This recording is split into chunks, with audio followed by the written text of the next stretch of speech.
फेंकी थी ना? ना वहाँ से फेंकी थी। कहाँ से? नहीं कहा ना वहाँ से। समझ ना आ रहा, ठीक ठीक बताना कहाँ से फेंकी थी?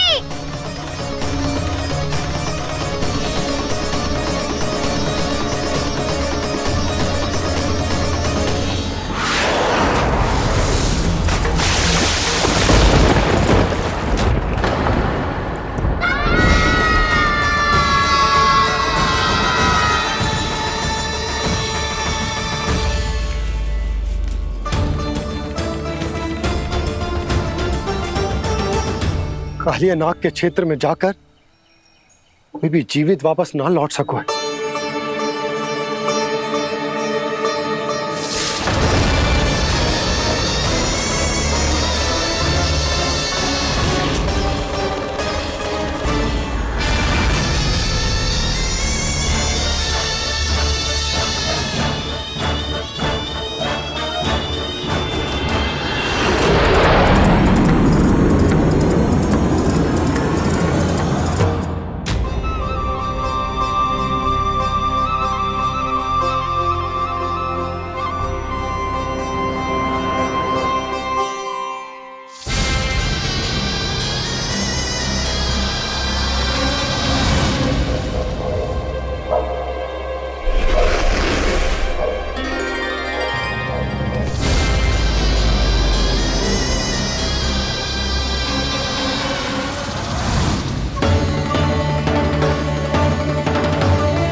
ये क्या किया वाना ने? कालिया नाग तो उसे देखते ही निकल जाएगा।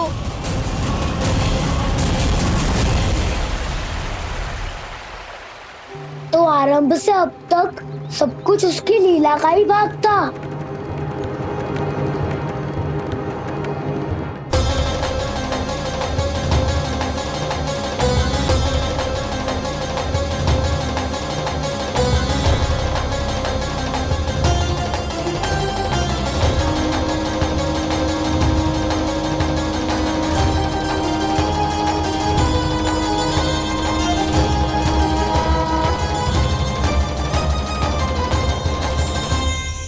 इतना सुंदर रूप, मन मोहने वाली मुस्कान, अद्भुत तेज और भगवान जैसी दिव्यता। कौन हो तुम?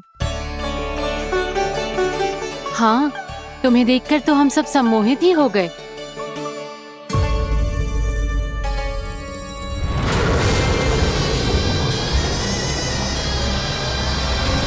तुम जो भी हो बालक, वापस लौट जाओ। हमारा हृदय तुम्हें ही देखते रहना चाहता है, किंतु यदि हमारे पति जाग गए तो तुम्हें अवश्य हानि पहुंचाएंगे। ये बहुत विषैले है बालक, कालकोट जैसे भयानक। इनके विष से तुम नहीं बच सकोगे। नंदराज, कालिया नाग के विष का प्रभाव बढ़ते ही जा रहा है। पहले 8 कोस तक उसके विष का प्रभाव था, अब तो 1 योजन से अधिक क्षेत्र में फैलो है। जल पीने के प्रयास से अनेक पशु मारे गए हैं और नदी के निकट के वृक्ष और वनस्पति सब नष्ट होने लगे।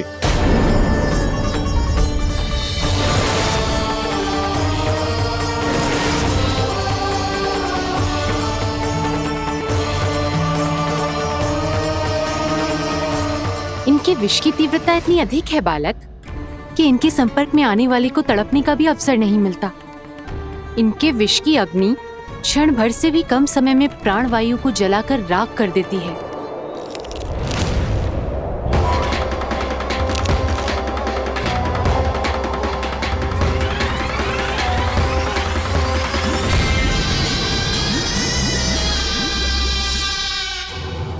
तब तो समस्या और भी गंभीर हो जाएगी।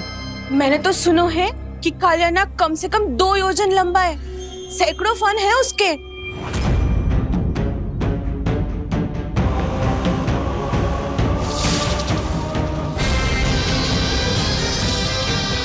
इसका अर्थ तो ये है कि हम दोनों ओर से फंस गए। एक और कंस को 1 कोटि कमल पुष्प देने जो कि कालियानाग के क्षेत्र में पड़ते हैं, और दूसरी ओर उस कालियानाग का विष यमुना जी के क्षेत्र में बढ़ता ही जा रहा। इसके कारण हम ही नहीं, निर्दोष पशु पक्षी भी संकट में। इन दोनों समस्याओं का एक ही समाधान है, उस कालियानाग का सामना करना। और ये ना समझ आ रहा कि हम ये करेंगे कैसे, क्योंकि ये बात साधारण मनुष्य के बस की ना है। हमारे लिए ये असंभव है।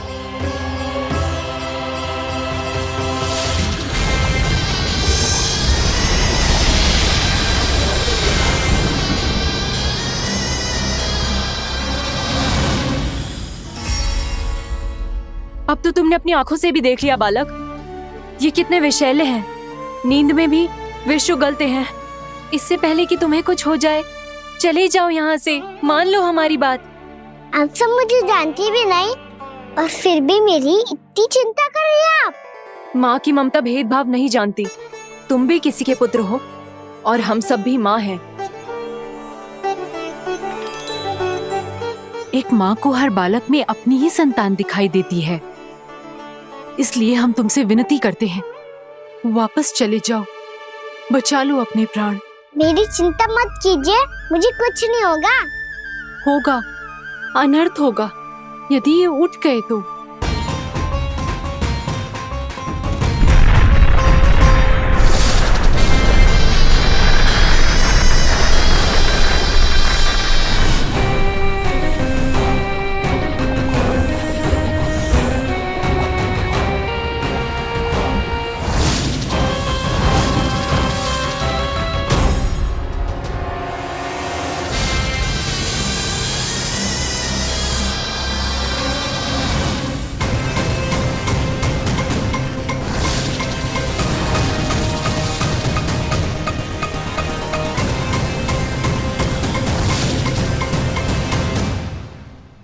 सामने होते हुए भी अपने इश्क को केवल वही देख सकता है जो अपना अभिमान त्याग चुका हो।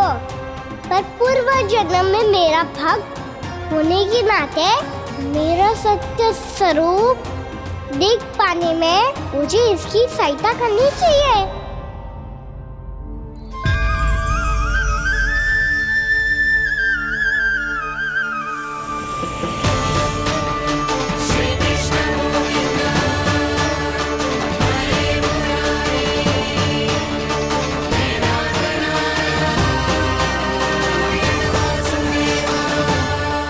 देखो हमारा छोटा सा कान्हा कैसे डट के खड़ा हुआ है, इतने विशालकाय, इतने महाभयंकर सबके सामने।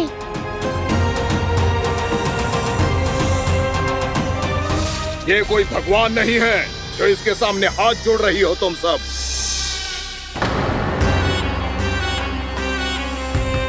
एक सामान्य साधारण बालक है ये, जो ये तक नहीं जानता कि इसके सामने है इसका काल, कालिया।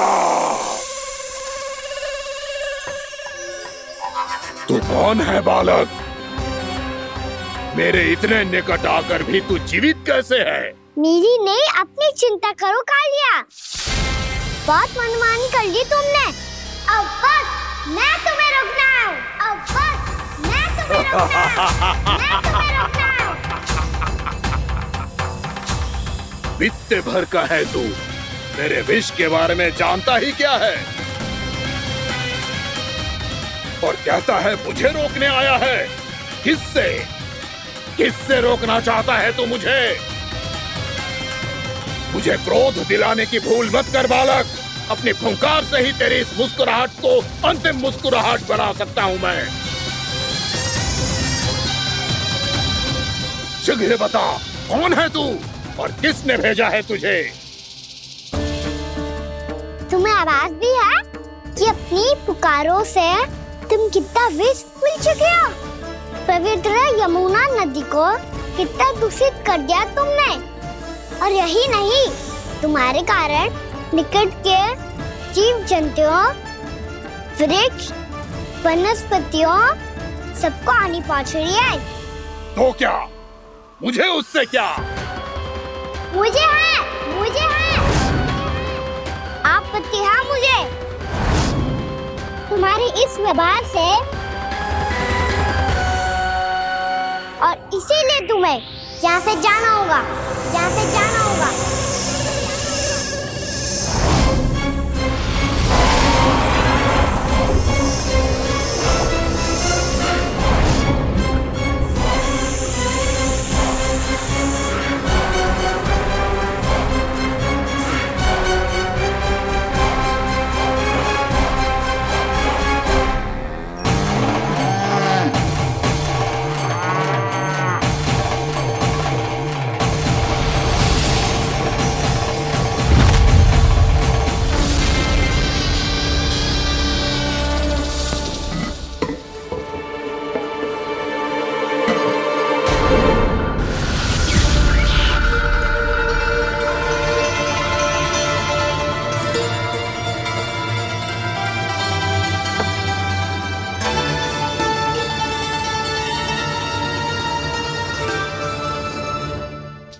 मुझे आदेश देने का साहस भी कैसे किया तूने? इस क्षेत्र को मैंने अपना राज्य बनाया है, मेरा परिवार रहता है यहाँ, और तू मुझे यहाँ से जाने के लिए कह रहा है? हाँ, क्योंकि तुम्हारे यहाँ रहने के कारण अन्य जीवों को हानि हो रही है और मैं ऐसा नहीं होने दे सकता। मैं तो बस वही कर रहा हूँ जो एक सर्प का स्वभाव है। विष फैलाना स्वाभाविक है मेरे लिए, इसलिए मुझे चुनौती मत दे बालक। चुनौती तो मैं दे चुका हूँ कालिया। अब तो बस तुम्हें स्वीकार करनी है।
मैं भी चेतावनी दे रहा हूँ, यहाँ से चले जाओ।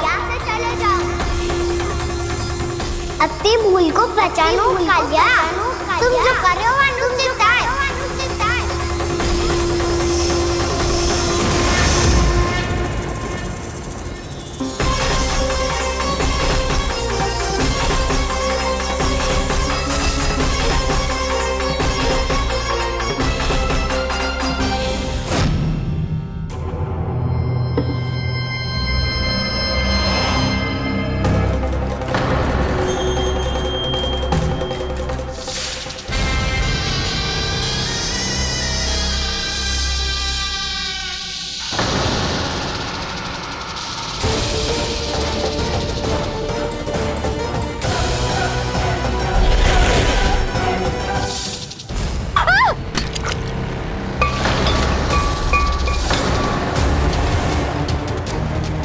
अब मैं आता हूँ। क्या हो गया सुधा? मुझे आवाज हो रहा है जी, कछु ना कछु गड़बड़ है। यशोदा, जो समस्या हमारे सामने है, हम सभी उसका समाधान खोजने में जुटे। तुम विश्वास करो, मैं कोई ना कोई समाधान अवश्य ढूंढ लूंगा। हम कैसे भी करके वो कमल के पुष्प उस कंस तक पहुंचा देंगे। नाना, समस्या उससे कहीं अधिक है, उससे कहीं अधिक बड़ी, उससे कहीं अधिक भयानक है।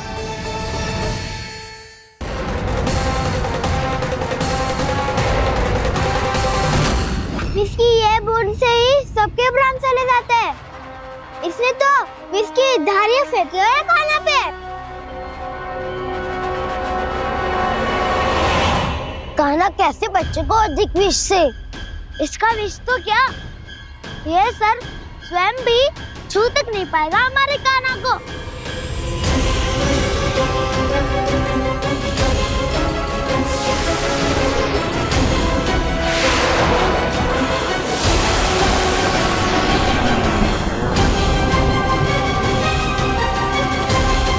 तुम्हारे सखा को, मेरे भाई को कोई हानि नहीं पहुंचा पाएगा। ये कान्हा का सत्य चाहे जो हो बलराम, पर अभी तो जो एक बालक ही है ना। देखो कैसे विष के कारण स्थिर हो गया है।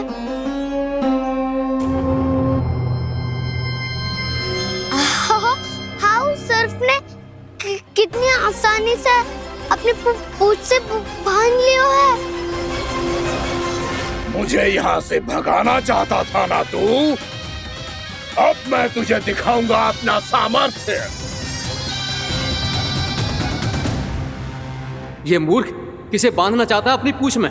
उन्हें जिनका विस्तार सारे ब्रह्मांड में है, या उन्हें जो स्वयं अनंत है? पर देवराज, प्रभु ऐसा करने ही क्यों दे रहे हैं कालिया को?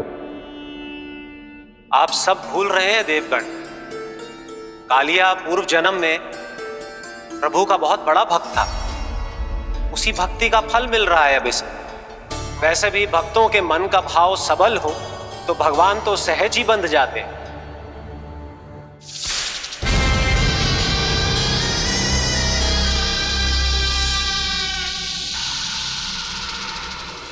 बलराम, तुमने ही तो कही थी कान्हा को कछु ना होगो। देखो उस दुष्ट ने चारों ओर से जकड़ लियो है।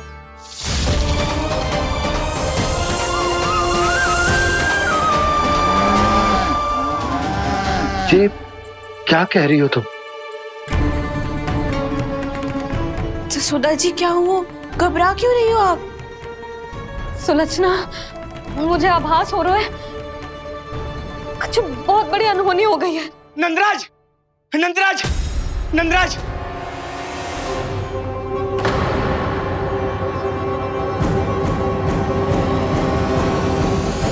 नंदराज, कान्हा ने जमना नदी में छलांग लगा दी है। कान्हा ने जमना नदी में छलांग लगा दी है। कान्हा ने जमना नदी में छलांग लगा दी है। कान्हा जमना में कूद गया है। मुझे लगा था आज कछु गड़बड़ होने वाली है। मुझे आज कान्हा को ना जाने देना चाहिए था।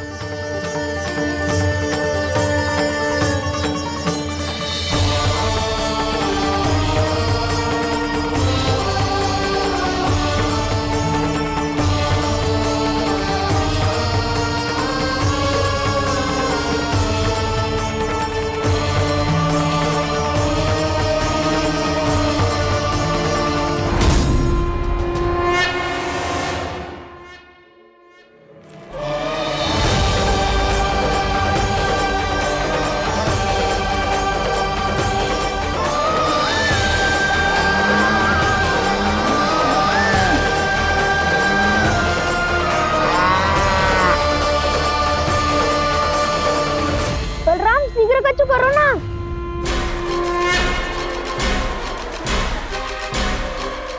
कछु भी करो पर कान्हा को बचाओ। नाग बहुत भयंकर है। कान्हा अकेले ना संभाल पाएगा इसे।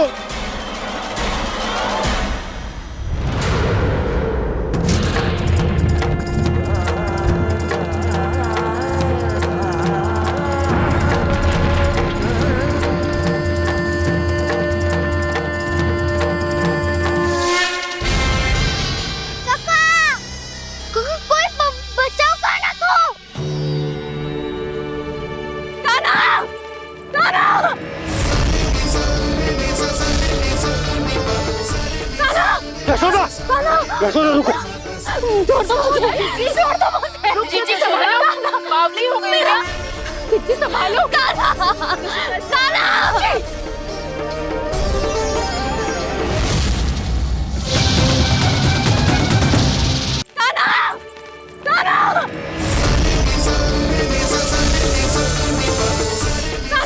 यशोदा, यशोदा रुको।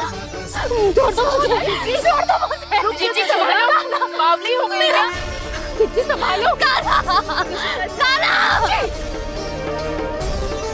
देखो अब कैसे तुम्हारे अस्थियों को तोड़कर छोटे छोटे टुकड़ों में बदल दूंगा मैं।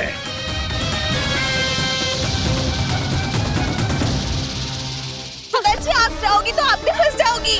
अपने लल्ला के लिए मैं किसी भी संकट का सामना करने के लिए तैयार हूँ। छोड़ो ना जशोदा, हमें कोई और उपाय खोजना पड़ेगा। कोई और उपाय? आप देख ना रही मेरा काना किस दशा में है। काना मैया के वश में नहीं है, नहीं तो ये अपने लल्ला के लिए साक्षात काल का भी सामना कर ले। ये तो केवल कालिया नाग है। हे नागराज, आप मेरे प्राण ले लो पर काना को छोड़ दो। ना नागराज, आप मेरे प्राण ले लो, मैं विरोध भी ना करूंगी। ना नागराज, आप मुझे मार दो पर मेरे काना को छोड़ दो। ना ना ना ना नागराज, मेरे प्राण ले लो। हमारे काना से क्या शत्रुता है आपकी?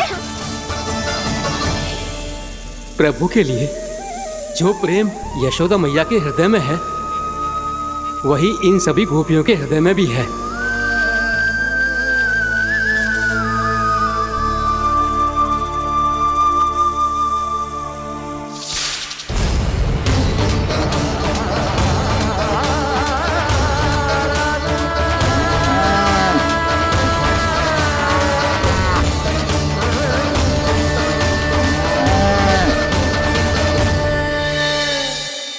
यशोदा, यशोदा, देखो इन गोपियों को, इन गैयाओं को। इन सब के मन में भी तुम्हारी भांति ही ममता भरी हुई। वो सब भी कान्हा से उतना ही प्रेम और स्नेह करती हैं, उतनी ही ममता से भरी हुई हैं जितनी कि तुम। तो तुम ही सोचो, जिसके साथ इतनी ममता और इतना स्नेह, इतना प्रेम, उसका कोई क्या कर सकता है?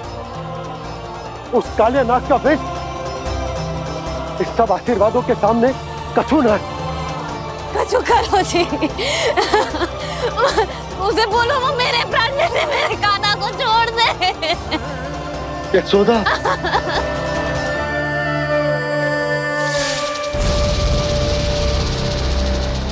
केवल इन्हीं में नहीं देवराज, नाग पत्नियों के हृदय में भी ममता का वही प्रेम उमड़ रहा है। देखिए। मैं आपके हाथ जोड़ती हूँ स्वामी, इस बालक को छोड़ दीजिए। ये अवश्य ही कोई दिव्य आत्मा है स्वामी। हम आपसे विनती करते हैं स्वामी, इस नन्हे बालक को हानि मत पहुंचाइए स्वामी। मेरी पत्नियां मेरे ही शत्रु के लिए विनती कर रही हैं। अब यदि इसके पक्ष में एक शब्द भी कहा तुम सबने, तो मैं इस बालक से पहले तुम सबके प्राण ले लूंगा। हो रहा प्रसन्न नाग कालिया, विजय को निश्चित जान। रोते बिलखते व्याकुल सब, संकट में देख कान्हा के प्राण।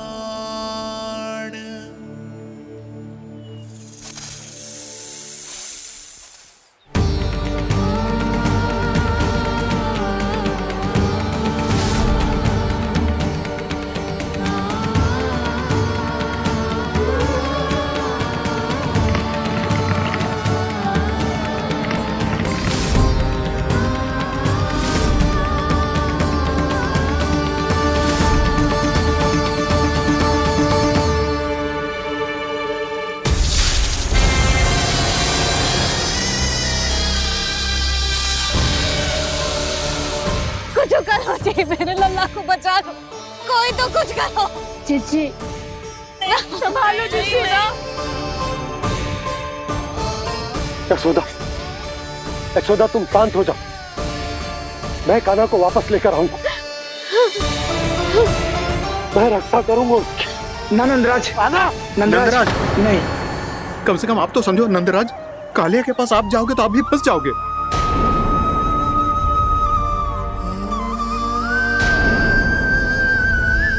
बलराम, तेरा भाई इतनी भीषण संकट में है और तुझे जरा भी दुख ना हो रहा? क्या आप सब अब तक नहीं समझ पाए कि कान्हा सच में कौन है? छोटे बाबा, आप तो उसका सत्य जानते हैं ना?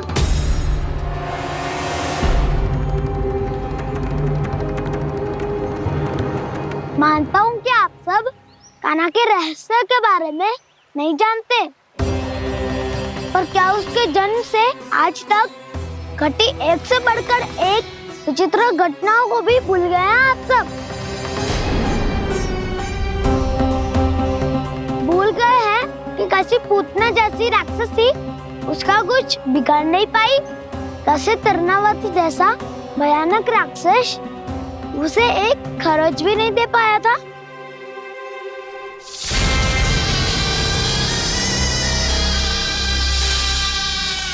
आप सबने अपनी आंखों से देखा था ना, बकासुर से कान्हा की रक्षा करने देवता स्वयं आए थे।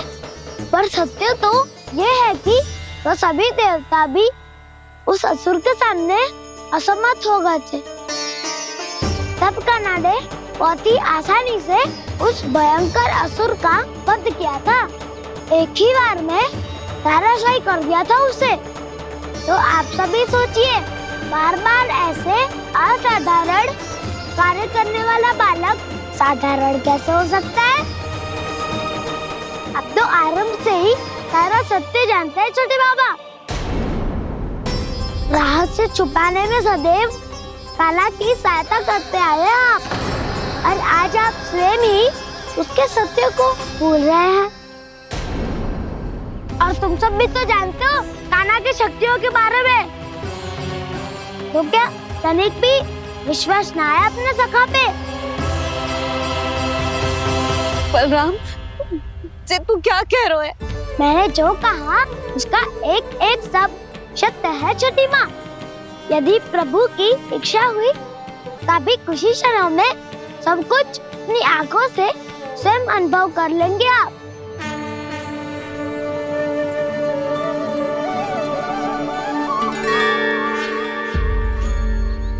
शांताकारं भुजगशयनं पद्मनाभं सुरेशं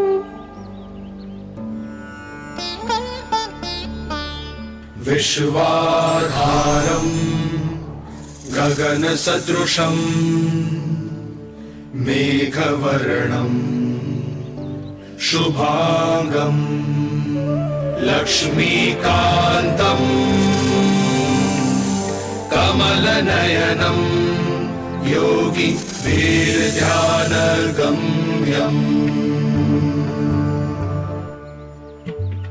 वन्दे विष्णुं भवभयहरं सर्वलोकैकनाथम्।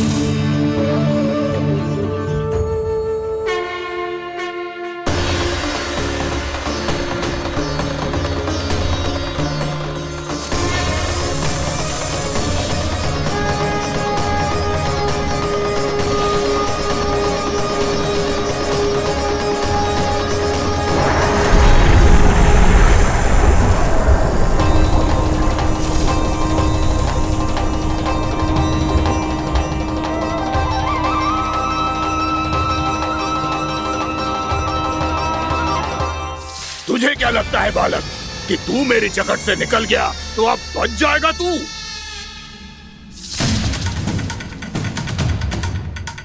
मेरे विष से अपनी प्राण रक्षा करने में सफल रहा, मेरी जगत से भी छूट गया, पर मेरे दंश से नहीं बच पाएगा।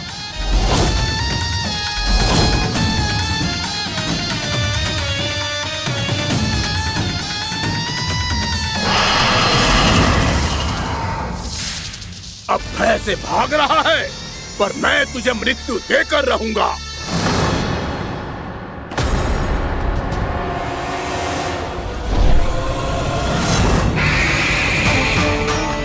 कान्हा!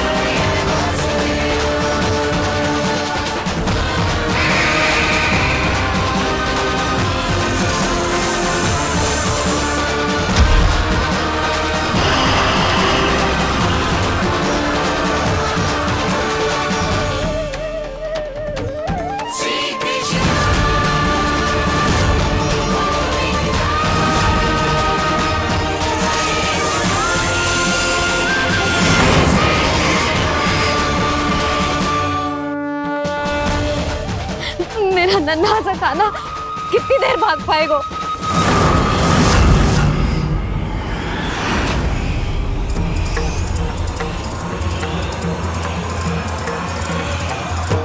और कितनी प्रतीक्षा करोगे मेरी भक्त कालिया?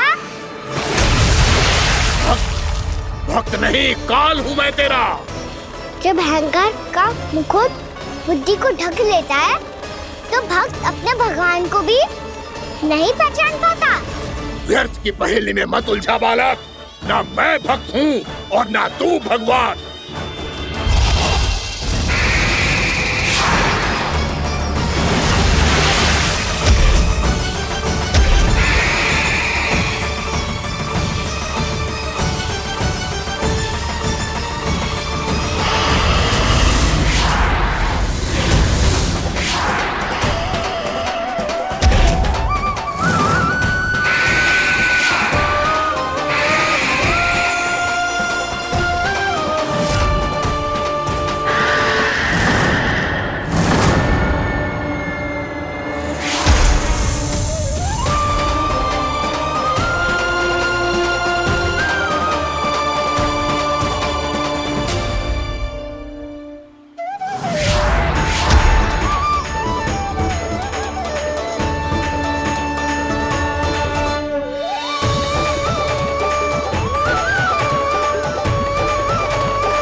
जिसके लिए इतने व्याकुल हो रहे थे उसे छूकर कालिया नाग का हलाहल जैसा विष भी चरणामृत बन गया है और यमुना जी के जल में फैल चुके विष के प्रभाव को भी नष्ट कर रहा है।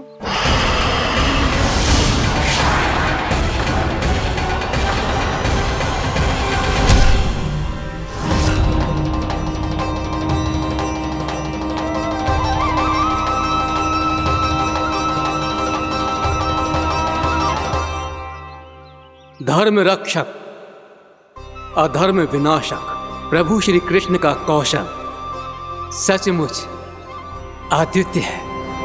नारायण नारायण।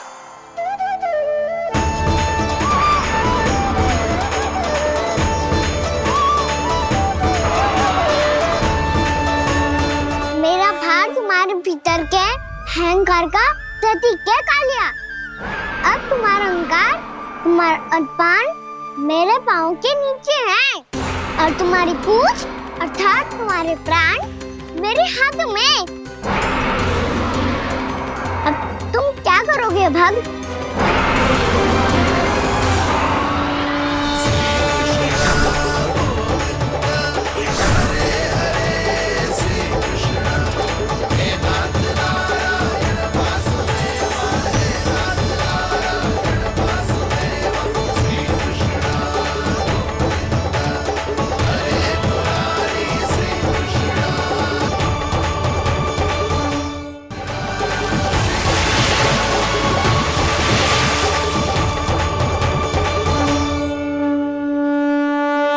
प्रभु, भले ये आपको पहचानने में असमर्थ हो, पर हम सब ने आपको पहचान लिया है। हाँ प्रभु, एक भक्त होने के नाते और एक अर्धांगिनी और माँ होने के नाते मैं आपसे इनके प्राणों की भिक्षा मांगती हूँ। अपनी कृपा दिखाइए और इन्हें क्षमा कर दीजिए। आपके लिए मित्र और शत्रु में कोई अंतर नहीं प्रभु। उसी तरह आपकी कृपा और दंड में भी कोई अंतर नहीं।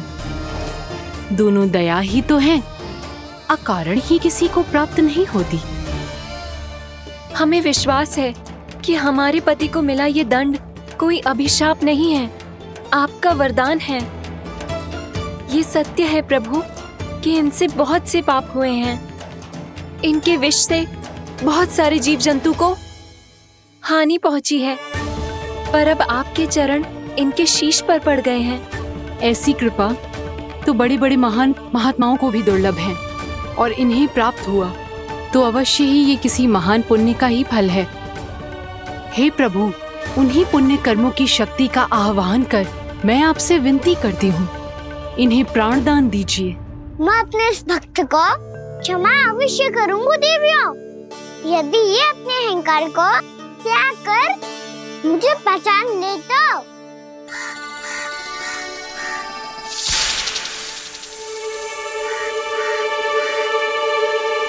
मैं तुम्हें श्राप देता हूँ, जितनी विषैली तुम्हारी जिह्वा है उतने ही विषैले सर्प बन जाओ तुम।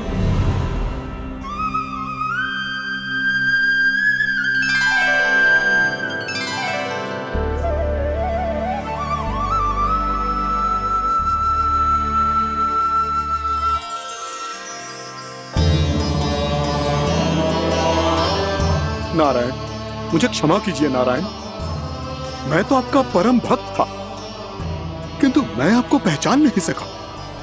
इसका दंड तो मुझे मिलना ही था, किंतु मैं अब प्रायश्चित करना चाहता हूं। इसके लिए यदि आप मेरे प्राण भी ले लेंगे तो भी मुझे कोई दुख नहीं होगा। मैं अपना जीवन, मृत्यु और अपना अस्तित्व सब कुछ आपको समर्पित करता हूं। तुम्हें तुम्हारे क्रोध के कारण श्राप मिला, जिसे विशाल सर्प के रूप में तुम्हारा जन्म हुआ, और सर्प का तो स्वभाव है विष फैलाना। इसीलिए तुम्हें दंड नहीं दूंगा मैं, सिर्फ सभी अपराधों का पश्चाताप कर लिया। इसीलिए मैं तुम्हें क्षमा करता हूँ कालिया।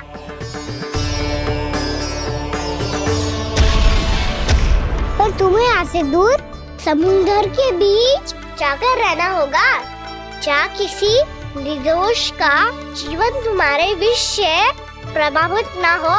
मैं चाहकर भी आपकी इस आज्ञा का पालन नहीं कर सकता।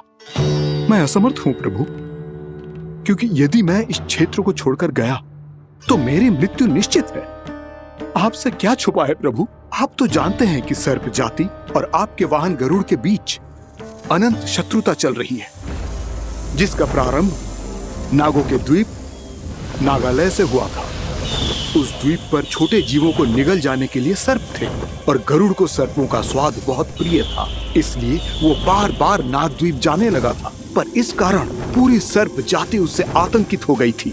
इसलिए जब भी गरुड़ वहाँ पहुँचता तो सभी सर्प छिपने लगते। जब गरुड़ को इसका आभास हुआ तो उसे बड़ा क्रोध आया, और वो उत्तेजना में भरकर सर्पों का शिकार करने लगा। भूख ना होने पर भी उन्हें मारने लगा। अब सर्पों के प्राण हरना उसके लिए खेल बन गया था। इस भीषण समस्या का समाधान ढूंढने के लिए पूरी सर्प जाति महान सर्प वासुकी के सामने इकट्ठी हुई। हे महान वासुकी, हमारी सहायता कीजिए।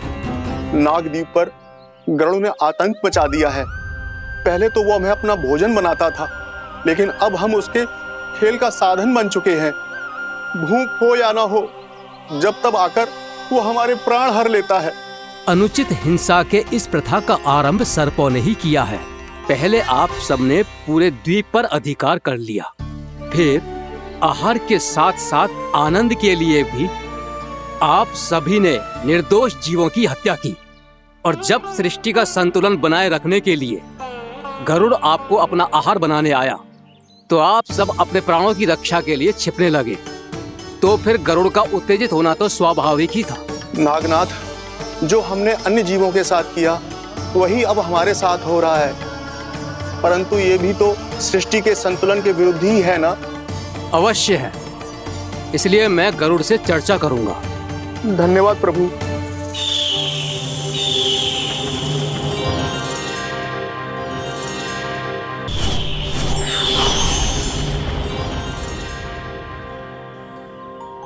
श्री नारायण के वाहन पक्षीराज गरुड़, मैं संपूर्ण सर्प जाति की ओर से आपसे एक निवेदन करने आया हूँ। कहिए, क्या कहना चाहते हैं आप? हे पक्षीराज, यदि आप हम पर ऐसे ही आक्रमण करते रहे तो शीघ्र ही हमारी प्रजाति समाप्त हो जाएगी। इसीलिए हमारी आपसे विनती है, यदि आप उचित समझें तो सर्पों के किसी एक घर से हम आपको एक सर्प प्रतिदिन अर्पित करेंगे।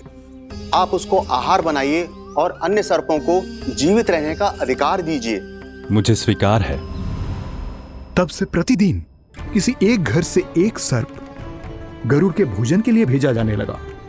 समय के साथ मेरे घर की भी बारी आई, परंतु मैंने एक बहुत बड़ी भूल कर दी। समय आ गया है स्वामी, आज गरुड़ के आहार के लिए इसे चुना गया है। कौन है यह गरुड़ और क्यों दूं मैं इसे कोई भेंट? स्वामी, सभी सर्प राज्यों और गरुड़ के बीच में यही समझौता हुआ है, हमें इसका सम्मान करना ही होगा। मैंने कोई समझौता नहीं किया, मैंने कोई वचन नहीं दिया और ना ही मैं किसी गरुड़ से भयभीत होता हूँ। यदि इस राज्य में किसी को सर्पों को अपना आहार बनाने का अधिकार है तो वो केवल मुझे है। अब से गरुड़ को दी जाने वाली हर भेंट मुझे दी जाएगी, महाविषधारी महान नागराज कालिया को।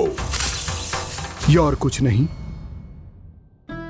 मेरा अभिमान था प्रभु, और ये मेरे इस जन्म की सबसे बड़ी भूल थी, क्योंकि फिर जब गरुड़ को इस बारे में पता चला तो। कालिया, अभिमान में आकर तूने अपने काल को ललकारा है। जिस कालिया के नाम में ही काल छिपा है, तू उसे ललकारने का दुस्साहस कर रहा है। गरुड़ स्वयं को भगवान विष्णु का वाहन कहता है, तो वाहन का ही कर्म कर।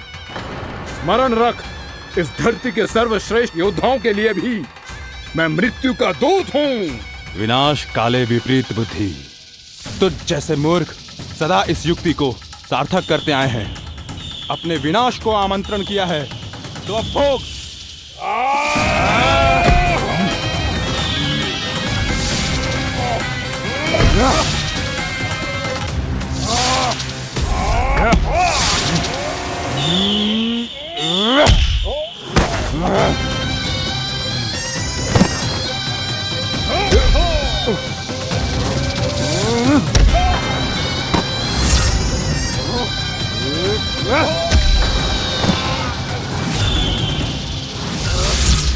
जिसने मेरा भोजन चुराने की धृष्टता की है वो इसी योग्य है। तू मुझे जानता नहीं है गरुड़, मैं महाविषधारी नाग कालिया हूँ। तेरा इतना दुस्साहस कि तूने मुझ पर चरण से प्रहार किया।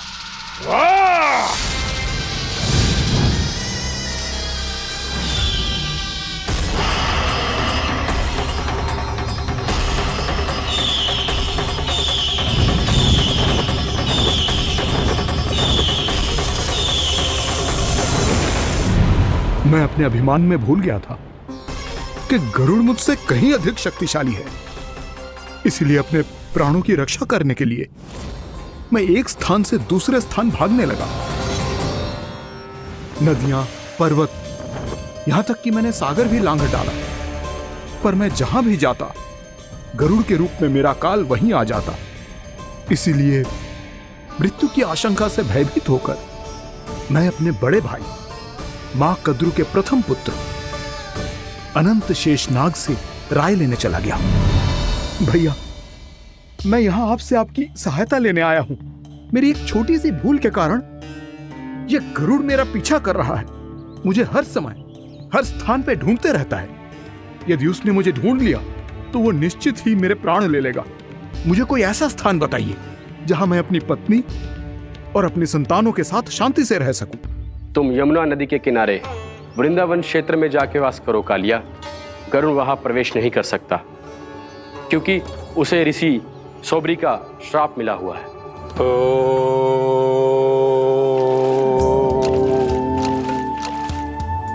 ध्यान और तपस्या का नित्य कर्म करते हुए ऋषि के मन में मछलियों के प्रति प्रेम भाव इतना बढ़ गया कि वो भूल गए सभी जीव खाद्य श्रृंखला का भाग होते हैं और मछलियां भी इस नियम की अपवाद नहीं है। उन्हें मछलियों की अटखेली इतनी अच्छी लगने लगी कि वो इस क्षेत्र के मछुआरों को भी मछली पकड़ने की अनुमति नहीं देते थे।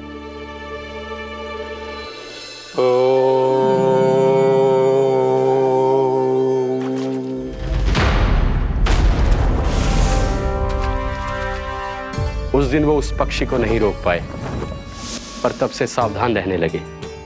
यहां तक कि अपने साधना से भी अधिक ध्यान वो पक्षियों पर केंद्रित करने लगे। ठहरो! इसी क्षण अपनी चोंच में पकड़ी इस मछली को छोड़ दो। तुम्हें इन मछलियों का आहार नहीं करना चाहिए पक्षीराज। ये तो खाद्य श्रृंखला का नियम है ऋषिवर। यदि मैं इनका आहार नहीं करूंगा तो कोई और पक्षी कर लेगा। मैं अपने आनंद या प्रतिशोध के लिए इनके प्राण नहीं ले रहा। ये तो बस मेरा भोजन है। पर यह मेरा तपस्या स्थल है। तुम यहाँ शिकार करके मेरी साधना में विघ्न नहीं डाल सकते पक्षीराज। यदि आपकी यही इच्छा है तो मैं आज के बाद यहाँ नहीं आऊंगा।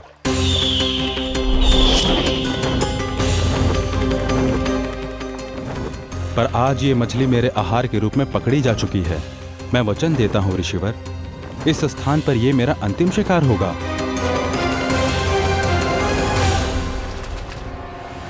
आज के बाद यदि तुमने वृंदावन की निकट उड़ान भी भरी तो तुम सैकड़ों टुकड़ों में फटकर मारे जाओगे पक्षीराज। ये मेरा श्राप है।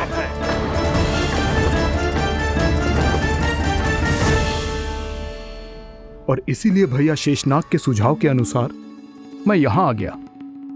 पर अब यदि मैं कहीं और जाऊंगा तो मेरे प्राण नहीं बचेंगे प्रभु।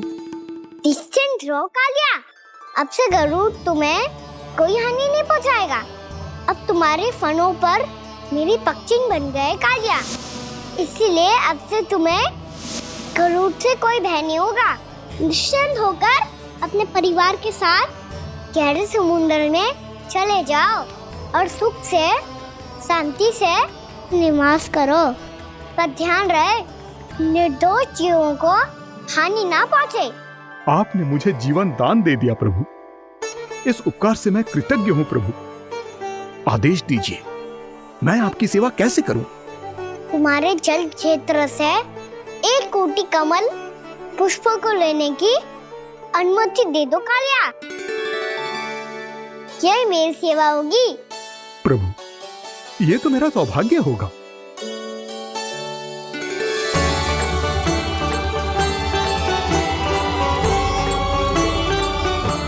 1 कोटि के स्थान पर हम 3 कोटि कमल पुष्प ले आए प्रभु। मैं तुम्हारी सेवा भाव से प्रसन्न हुआ कालिया। रमणक द्वीप पर चले जाओ ताकि तुम्हारे कारण फिर कभी किसी निर्दोष जीव को हानि ना पहुंचे और न ही तुम्हारा विष मेरे प्रिय यमुना नदी के जल को दूषित कर पाए। मैं तुम्हें आशीर्वाद देता हूँ।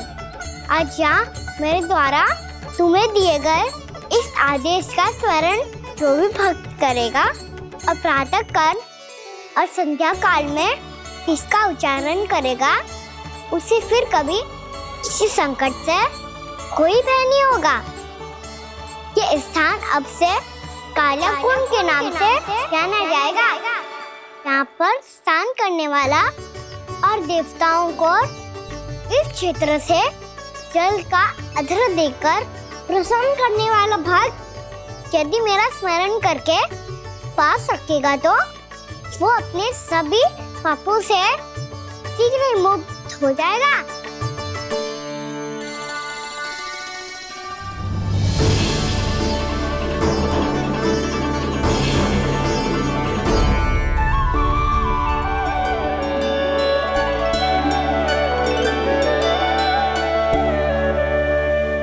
कौन है जी भगवान जिसने अभी अभी कालिया जैसे विशाल विस्तर का सामना किया? क्या एक साधारण बालक जो शीत की अधिकता से ठिठुर रहा है? क्या करूं? मैं लल्ला को ममता के आंचल में छुपा लूं या भक्त बनकर प्रभु की लीला देखती रहूं? क्या करूं मैं? कितना ठंडा था जल, बहुत सर्दी लग रही है। सर्दी से तड़पते हुए कैसे देखूं इसे? अभी जाके अपने पल्लू से सुखाती हूँ। हृदय से लगा के स्नेह की आंच दूंगी तो सर्दी पल भर में छूमंतर हो जाएगी।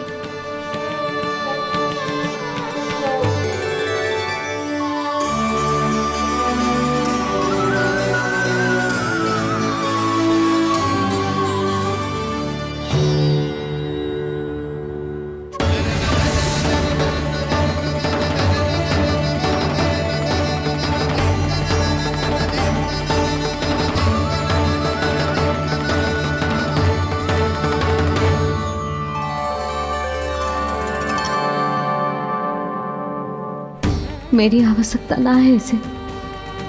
ये तो सच्ची में भगवान ही है, जिसकी ठंड दूर करने के लिए स्वयं द्वादश आदित्य प्रकट हो गए हैं।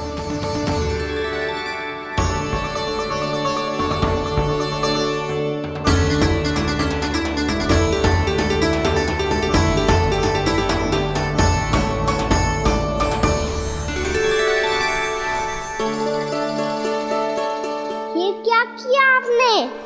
मैया मुझे अपने हृदय से लगाने वाली थी कि आप सब प्रकट हो गए। क्षमा कीजिए प्रभु, पर आपको भीगा हुआ देखकर, ठंड से ठिठुरता हुआ देखकर हमसे रहा नहीं गया।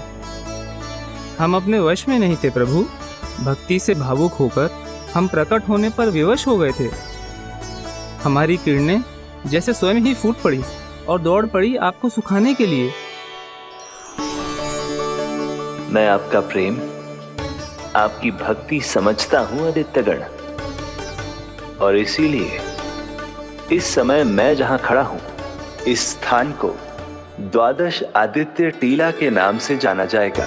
द्वादश आदित्य टीला के नाम से जाना जाएगा। हम धन्य हो गए प्रभु। अरे कहाँ जा रहा है? जो गड़बड़ किया है उसे सुधारिए तो सही। प्रभु आज्ञा दीजिए। अपना दाब इतना अधिक बढ़ा दीजिए कि मुझे स्वेद आने लगे, ताकि मैया मुझे स्वेद में गीला देख के और भूल जाए कि मैं भगवान हूँ, और मैया मुझे अपनी गोद में उठा के ले जाए।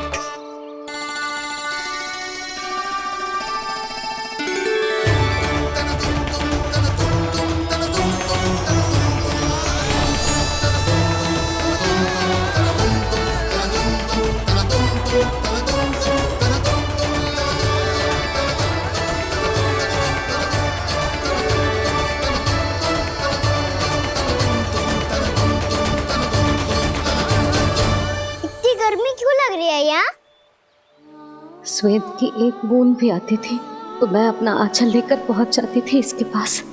जानती ही नहीं थी कि ये तो स्वयं वायुदेव को आदेश दे सकता है कि वो बहने लगे और उसका सारा स्वेद सुखा दे। वायुदेव की आवश्यकता नहीं है मैया, मुझे आप ही चाहिए। लगता है जिस बात का है था वही सत्य होने लगी है। भैया मेरे भगवान रूप को भूल नहीं पाएगी, और अब मेरे लिए उनके सत्य छुपा कर रख पाना कठिन हो जाएगा। कृष्णा कृष्णा हरे कृष्णा कृष्णा कृष्णा मुरली मनोहर कृष्णा गोपाला गोविंदा हे दामोदरा।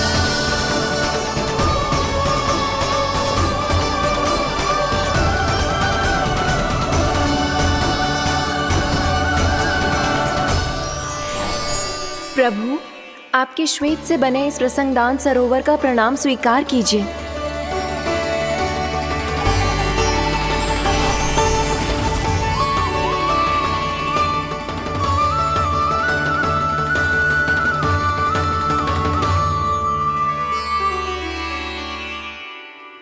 ओहो, इस चमत्कार को देखकर भैया को और भी अधिक विश्वास हो जाएगा कि मैं भगवानी हूँ। अब कैसे मनाऊं मैया को कि मैं इनका लाई हूँ। बाबा है ना, अब तो यही सहायता करेंगे। श्री कृष्णा गोविंदा हरे हरे श्री कृष्णा गोविंदा हरे हरे श्री कृष्णा हरे मुरारी श्री कृष्णा श्री कृष्णा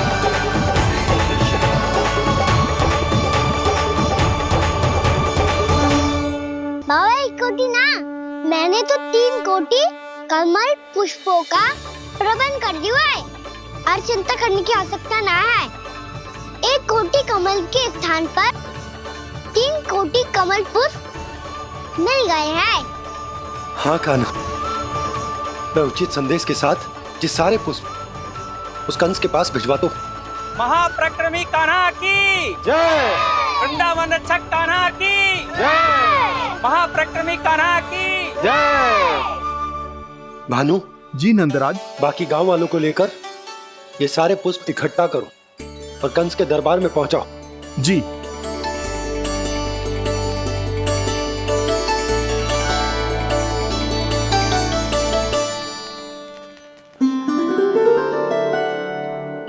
मैया कौन हो तुम? मुझे पता था मैया, जब आपको सत्य पता चलेगा तो आप मुझे मैया की तरह स्नेह ना कर पाओगी, इसलिए आज तक सत्य छुपा तो आया हूँ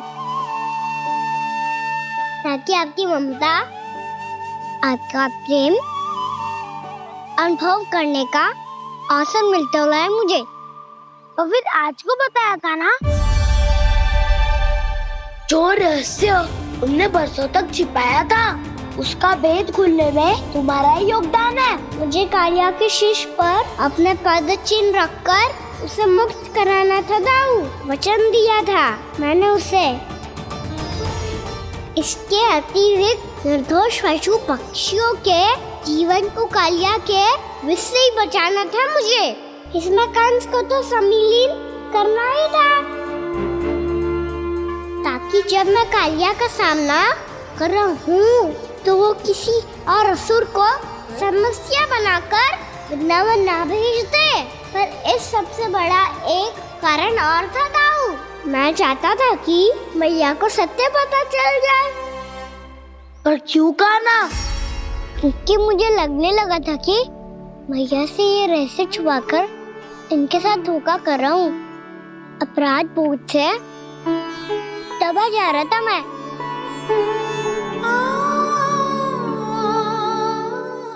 जो सत्य आपको, बाबा को, सभी को पता है, यहाँ तक कि मेरे सखा भी जानते हैं,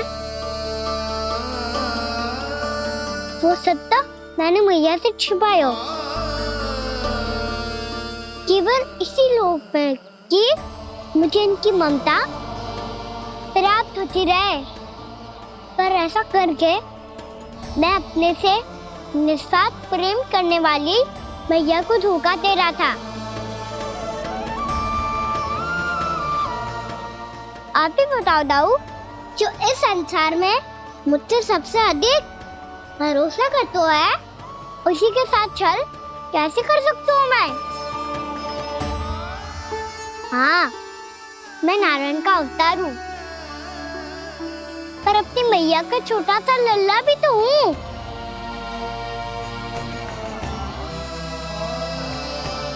इसीलिए तो यमुना जी में छलांग लगाने का एक कारण इस गेंद को लेने जाना भी था। स्नेह से बनाई थी मैया ने गेंद, इसे अपने से दूर कैसे होने देता मैं? आपको आभास भी ना है मैया कि आप मेरे लिए कितने महत्वपूर्ण हो। ये सत्य है कि सभी देवता, प्रकृति, भक्त, ये सब है मेरा ध्यान रखने के लिए, मेरी सेवा करने के लिए। पर क्या इनमें से कोई भी मेरी मैया का स्थान ले सकता है? और आप भी तो यही चाहती थी कि मैं आपका लल्ला बन के आऊं, कि मैं आपका लल्ला बन के आऊं, मैं आपका लल्ला बन के आऊं। आज जैसे आपने मुझे अपनी गोद में लिटा रखा है, क्या कुछ ऐसा नहीं हो सकता कि शीघ्र ही मुझे आपको अपनी गोद में खिलाने का अवसर मिल जाए? मैया, नारायण का अवतार होना क्या इतनी बड़ी समस्या है कि आप हृदय से भी राह लगा सकते? मैया,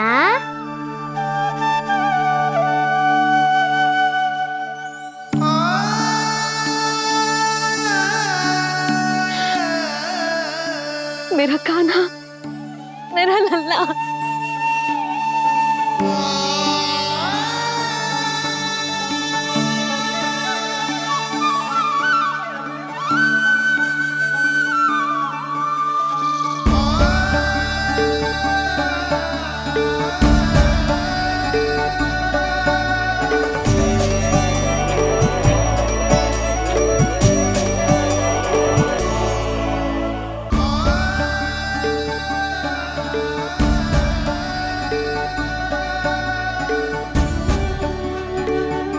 जे सत्य है कि जे जानने के बाद कि तू श्री नारायण का अवतार है,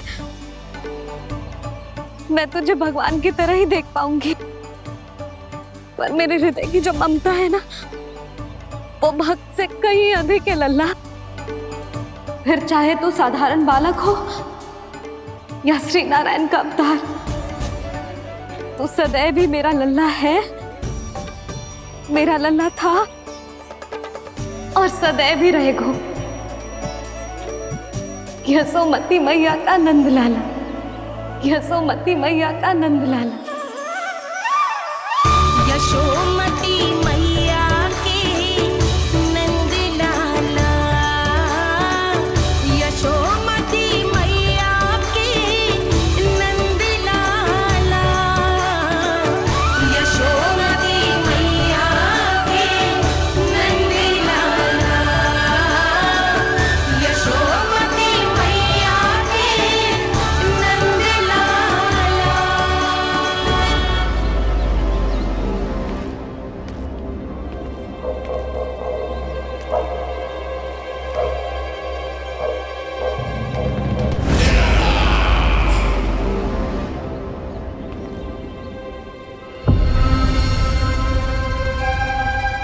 क्या है ये साला? वृंदावन से पत्र आया है महाराज। विनती की गई है कि इसे आपके सामने पढ़ा जाए। पढ़ो। शीघ्र करो। महाराज कंस, पूजा के लिए आपको 1 कोटि कमल पुष्पों की आवश्यकता थी। वृंदावन वासियों की ओर से मैं आपको 3 कोटि पुष्पों की भेंट भेज रहे हूँ। कृपया अतिरिक्त पुष्पों को अपनी गोप प्रजा की विनम्र श्रद्धांजलि समझकर स्वीकार करो महाराज। आपको ये जानकर प्रसन्नता होगी कि जैसे ही मेरा पुत्र कृष्ण कालिया नाग के सामने पहुंचो, वो महाभयंकर नाग भी आपके भय से कांप उठा और स्वयं ही ये सभी पुष्प हमारे द्वार पे पहुंचा गए। यदि आपको अब भी आवश्यकता हो तो और भी पुष्पों का प्रबंध किया जा सकता है। आपका विनीत गोपराज नंद। हमारा संघर्ष अभी समाप्त नहीं हुआ है विष्णु अवतार। यशोमती मैया का नंदलाला। पत्र में लिखा है महाराज, उसे इसी नाम से बुलाया जाना प्रिय है।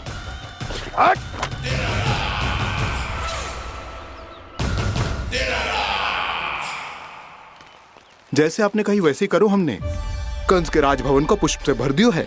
मुझे तो ऐसा लग रही है इतने पुष्प देख के कंस को चक्कर आ जाएंगे। आपका पत्र पढ़ के उसे ये समझ में आगा होगा कि वृंदावन वासियों से उलझना ठीक ना है उसके लिए।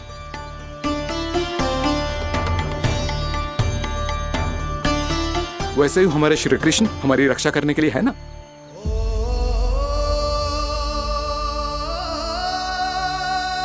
सूर्यास्त होने वाला है, हमें अब घर चलना चाहिए।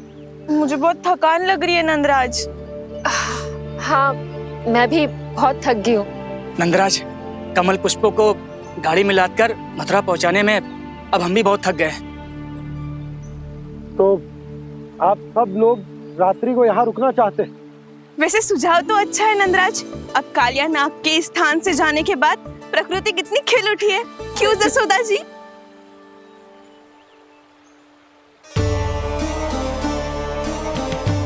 सब सामान्य है। जे जान के भी कि कान्हा भगवान नारायण का अवतार है, किसी को कोई अंतर ही ना पड़ रहा है, तो फिर मेरा मन क्यों अटको है अभी तक? क्यों बार बार मैं इस दुविधा में पड़ जाती हूँ कि कान्हा को एक भक्त के जैसे देखूं या मैया के जैसे? ऐसा इसीलिए है मैया क्योंकि ना तो आपकी भक्ति में कोई कमी है और ना ही ममता में। तो फिर ठीक है, आज हम यहीं रात बिताएंगे। सब लोग विश्राम करिए। जय हुइनाबाद। रात वन में भयभीत क्यों हो रहे हो बसंता? श्री नारायण का अवतार कान्हा है ना हमारे साथ।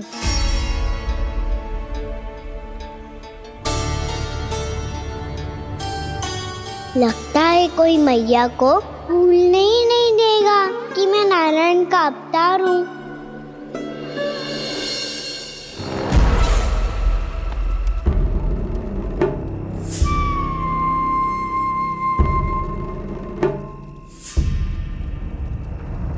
तुम्हें पूर्ण विश्वास है ना गुप्तचर? ये सब कुछ उसी बालक ने किया है। उसी ने कालिया को पराजित करके यहां से दूर भेज दिया है। मैंने अपनी आंखों से देखा है महाराज। और वृंदावन के सभी वासी इस समय वन में विश्राम कर रहे हैं, ये सूचना पक्की है। वो सब पूरी रात वन में ही बिताएंगे महाराज।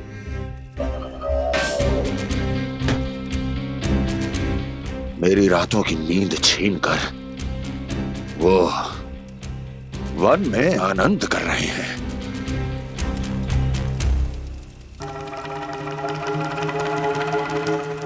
किंतु मैं उनके इसी आनंद को मृत्यु के करुण रूतन में बदल दूंगा। उनके चारों ओर प्रकाश होगा, सूर्य की चमक जैसा, आंखें चौंधिया देने वाला प्रकाश। किंतु फिर भी ये रात उनके लिए सबसे अधिक काली होगी, क्योंकि मैं इस पूर्णिमा की रात को अमावस्या की रात बना दूंगा। कभी न समाप्त होने वाली अमावस्या।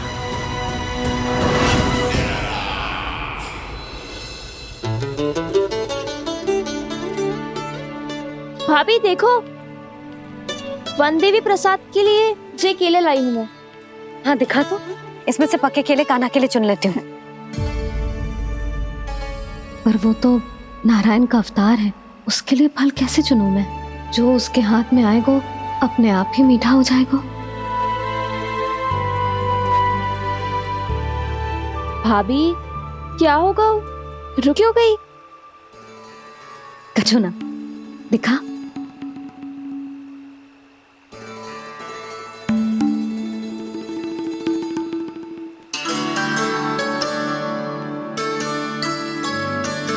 कान्हा, तुझे भूख लगी आई होगी ना?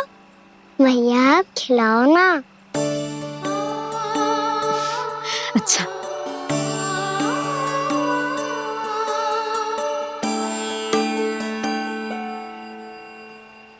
ले।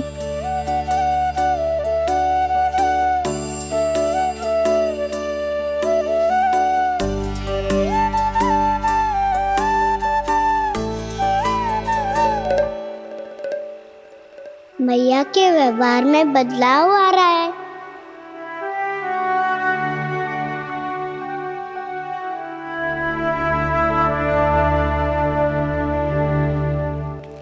कान्हा, बंसी काका हम सबको वन में आग जलाना सिखा रहे हैं, ताकि भयानक पशु को दूर करा जा सके।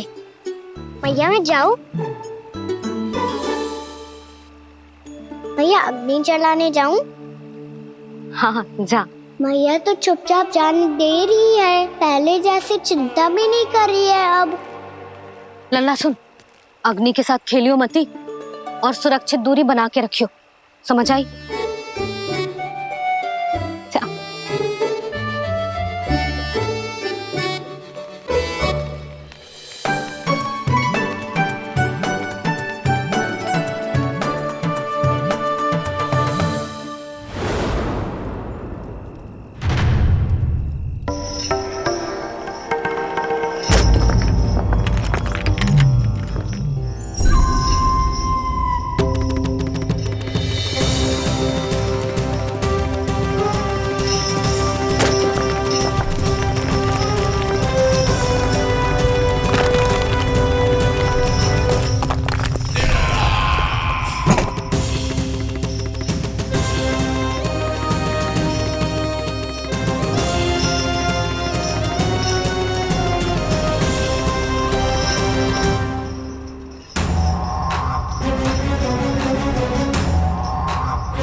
करो दावानल।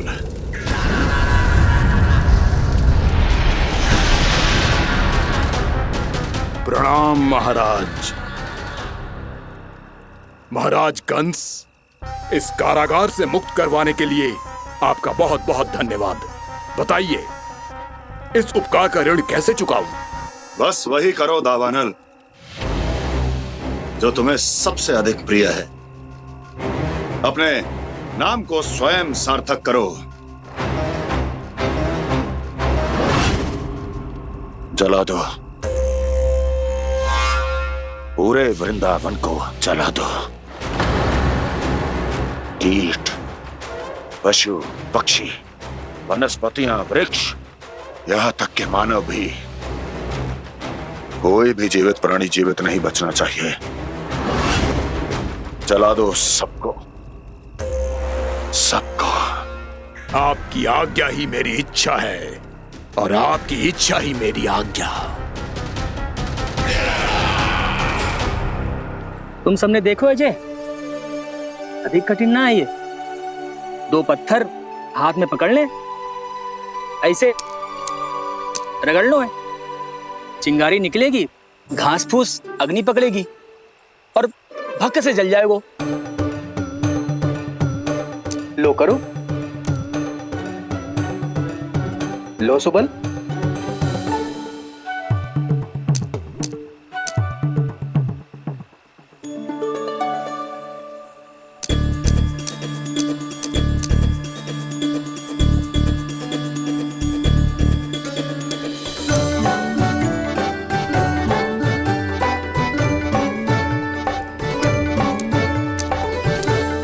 ले कान्हा, तू भी प्रयास करके देख ले।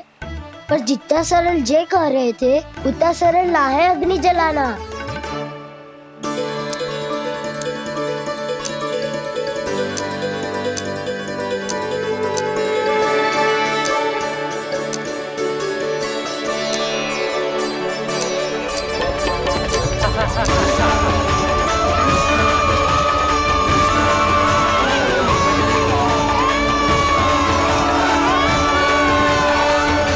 ये तो श्री नारायण का अवतार है। संसार की सारी अग्नि इसके नियंत्रण में है, तो फिर एक चिंगारी उत्पन्न करना कौन सी बड़ी बात है।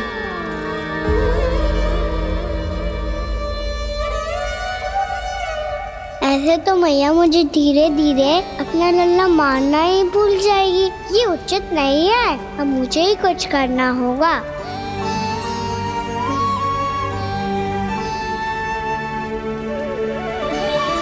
कान्हा, ऐसे मत करो, लग जाएगी।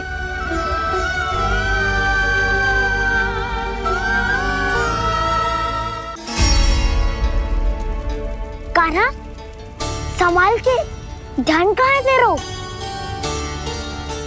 कालिया नाग का हलाहल जैसा विष जिसका कछु न बिगाड़ पाई, जिस साधारण सी अग्नि उसे हानि कैसे पहुंचा पाएगी। मेरी ममता बार बार चिंता करने पे विवश कर देती है मुझे। भूल जाती हूँ मैं कि ये तो श्री नारायण का अवतार है। यही तो मैं चाहता हूँ मैया।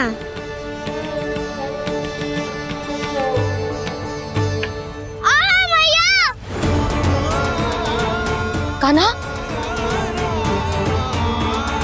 कान्हा, देखा देखा, कहाँ लगी? हाँ, बोला था ना अग्नि से दूर रहने। दिखा, जले का चिन्ह ना है।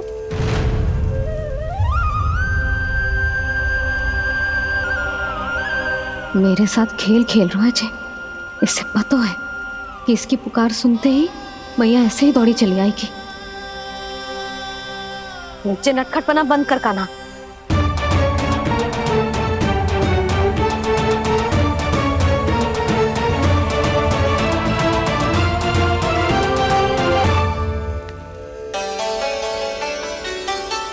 यशोदा, आ जाओ, कान्हा को भी बुला लो।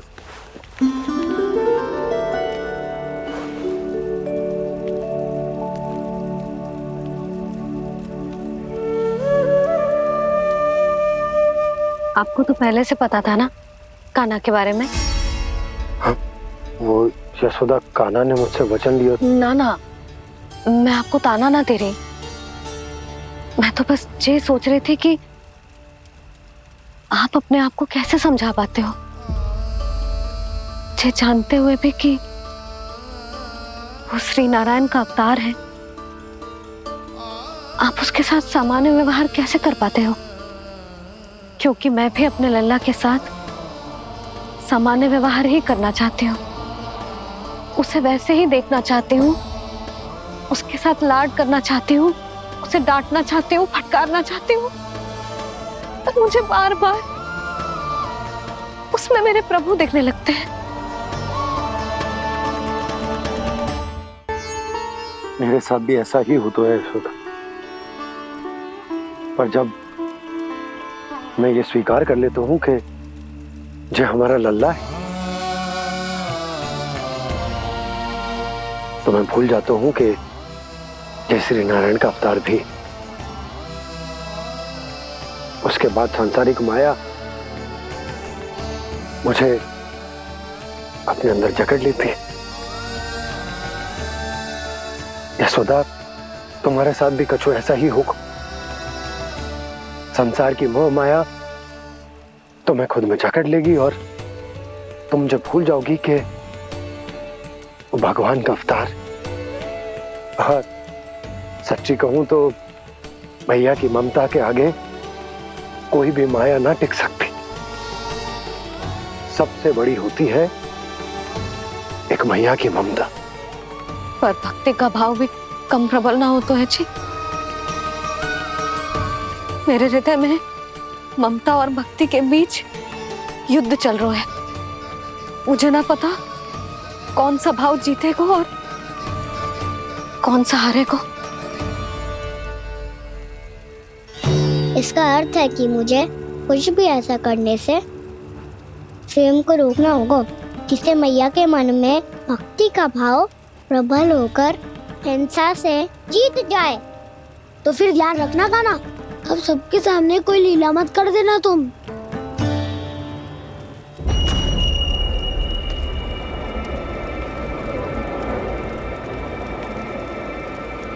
वो देखो, वो वहां बैठे हैं सब कोने में। किसी भी कोने में क्यों ना छिपा हो, आज तो जलेगा पूरा वृंदावन ही। मुझे फैला दो यहाँ और फिर जाओ महाराज कंस को सूचना दो कि उनका कार्य हो गया है। महाराज का आदेश स्मरण है ना, वृंदावन का कोई भी आदमी आज जीवित नहीं रहना चाहिए। अग्नि को जलाना मत सिखाओ, जाओ मुझे अपना कार्य करने दो।